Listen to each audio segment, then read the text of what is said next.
discuss about today আজকে we shall discuss আমরা আলোচনা করব about present perfect tense বাংলায় কি বলে পুরা ঘটিত বর্তমান এর লক্ষণটা কি কাজ হয়ে গেছে অথচ বর্তমানের সঙ্গে যোগ আছে এই ধরনের বাক্য যত আছে সেগুলো সবই প্রেজেন্ট পারফেক্ট টেন্সের অন্তর্ভুক্ত ঠিক আছে যেমন রাম ভাত খেয়েছে রাম ভাত খেয়েছে কেমন মনে হচ্ছে অতীতকাল হচ্ছে পাস্ট টেন্স পাস্ট কিন্তু বর্তমানের সঙ্গে কোনো সম্পর্ক থাকার কারণে এটাকে প্রেজেন্ট টেন্সের মধ্যে গণ্য করা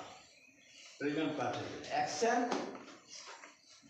already done but it is connected somehow to the present প্রেজেন্টের সঙ্গে কোনো না কোনোভাবে জড়িত সেই জন্যে একে প্রেজেন্ট পারফেক্ট টেন্স বলা হয় এর লক্ষণটা কি ক্রিয়া সবসময় 3 নম্বরে থাকবে 3 নম্বর মানে past participle eat ate eaten ইটেনটা দরকার রিড রেড রেড রেডটার দরকার ফাইট ফট ফট ফটটার দরকার রাইট রট রিটেন রিটেনটার দরকার ঠিক আছে কোন ক্রিয়ার দরকার প্রেজেন্ট পারফেক্ট টেন্সে 3 নম্বর মানে পাস্ট পার্টিসিপল দরকার আর তার পূর্বে যে বিভাগটা আমরা ইউজ করব সেটা either has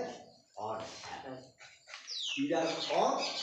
either have or has হয় সেটা হ্যাজ হবে নয় সেটা হ্যাভ আই এবং যত বহুবচন মনে রাখো আই এবং যত বহুবচন হ্যাভ আমার কি কলম আছে আই হ্যাভ আমাদের কি কলম আছে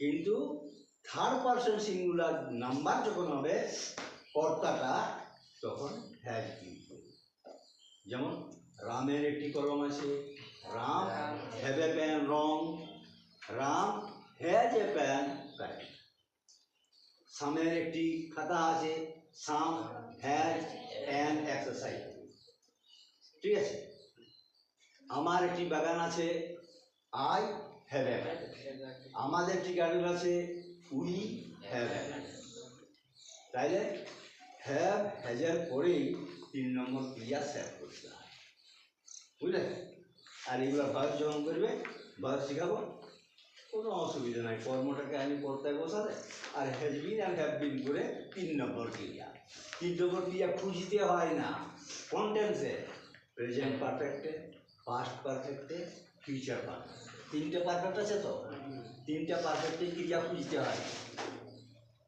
প্রেজেন্টে ক্রিয়া খুঁজতে হবে কন্টিনিউয়াস ক্রিয়া খুঁজতে হবে 3 নম্বরটা কারণ অন্যান্য নম্বর ওঠে কিন্তু প্রেজেন্ট পারফেক্টে 3 নম্বরটাই থাকে আর ভয়েসে 3 নম্বরটাই বইতে হয় ভয়েস 3 নম্বর মেন ক্রিয়া সবসময় 3 নম্বর থাকে তাহলে তোমরা বলো 1 নম্বর সেন্টেন্স কি আছে বাংলায়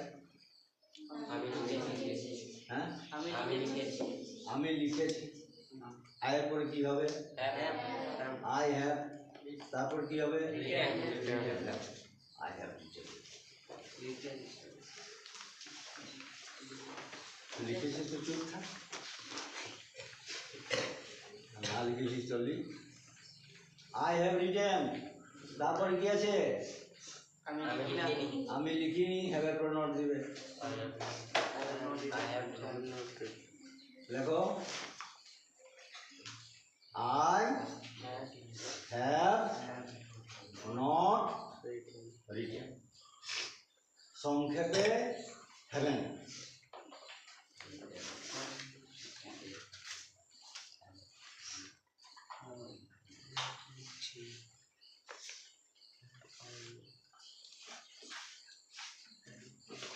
তাই এটা তুমি বই করেছ আমি লিখেছি I have ATM.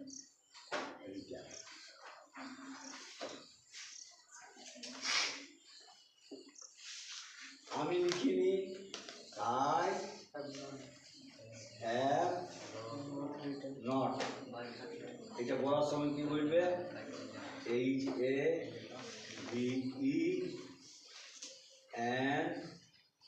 HAVENT, haven't.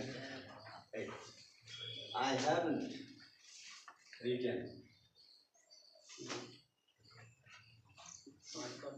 ঠিক আছে, বলার সময় এটা, লেখার সময় এইটা, আর লেখার সময় এই লেখার সময় বলার সময় দুটার সময় এইটা। Always in English you may use haven't, aren't. এটা এমন একটা যুগ, ছোট করেছে। একটা কথায় যদি কেউ বুঝে, দুটি ইউজ করার কোনো প্রয়োজন নাই। No need to use two sentences if he understands with only one sentence. এবার আমি কি লিখেছি বলো কি?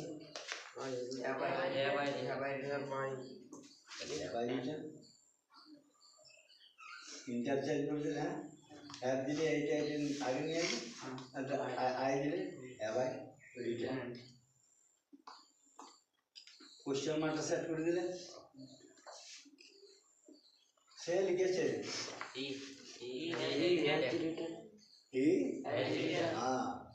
Third person singular number. He has written.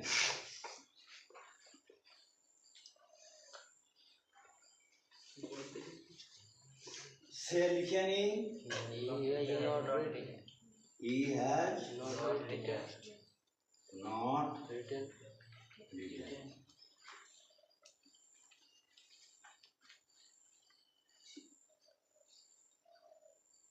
সে কি লিখেছে? has he written.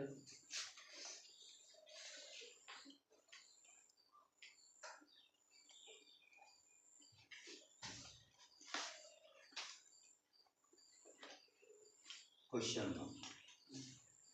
এবারে থার্ড পারসন প্লুরাল নাম্বার, যত প্লুরাল নাম্বার আছে এটা করতে হবে এইভাবে। বলো, ওরা লিখেছে they have written. অর্থাৎ এই টেন্সে যত বহুবচন কর্তাতে থাকবে হ্যাভ লাগবে, আয়ের পরে হ্যাভ লাগবে, আর এই বহুবচন হ্যাভ লাগবে। বাকি সিঙ্গুলার নাম্বার যত হবে পার্সন বুঝো তো?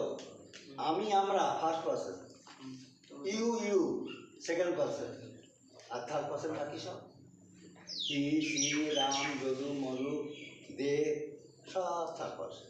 এই থার্ড পার্সনের এক বচন যদি থাকে এখানে কর্তার জায়গাতে, তাহলে তোমাকে হ্যাজ লাগাবে। They have.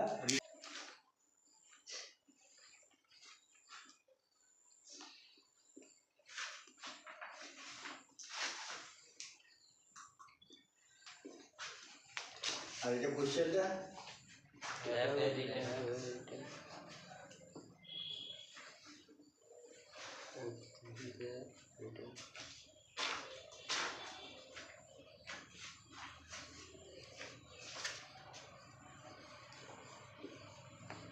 কোশ্চেন,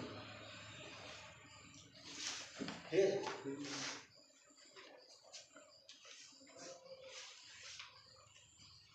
এই একটি বাক্য দিয়ে তৈরি হয়ে গেল সেন্টেন্সগুলো। এই ধরনের সেন্টেন্স তৈরি করা তোমাদের জন্য সোজা হয়ে গেল। এবং বিভিন্ন ক্রিয়া দিয়ে তোমার নিজেই তৈরি করতে পারো। লিখে না লিখে ভালোভাবে দেখো, তাহলে দেখো এখন তোমরা নিজেই পারবে।